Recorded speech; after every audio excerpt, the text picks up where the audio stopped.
আপনি কি জানেন আল্লাহ তাআলা টিকটিকি কেন সৃষ্টি করেছেন? একবার হযরত মূসা আলাইহিস সালাম কোহিতুর পাহাড়ে আল্লাহর সাথে কথা বলছিলেন।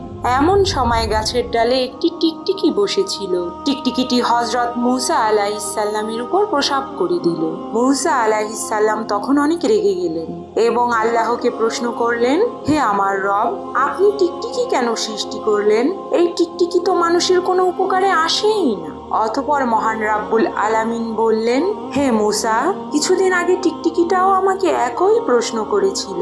হে আমার রব, আপনি মূসাকে কেন বানিয়েছেন? তিনি তো আমার কোনো কাজেই আসে না এবং সে আমাকে আপনার কোনো কথা শোনায়ও না। এটা শুনে হযরত মূসা আলাইহিস সালাম ভেতরে ভেতরে অনেক লজ্জিত হলেন। তখন আল্লাহ তাআলা বললেন, মূসা, আমি উদ্দেশ্য ছাড়া কোনো কিছুই দুনিয়াতে সৃষ্টি করিনি। আমার প্রত্যেকটা সৃষ্টির পেছনে কোনো না কোনো উদ্দেশ্য রয়েছে। সুবহানাল্লাহ।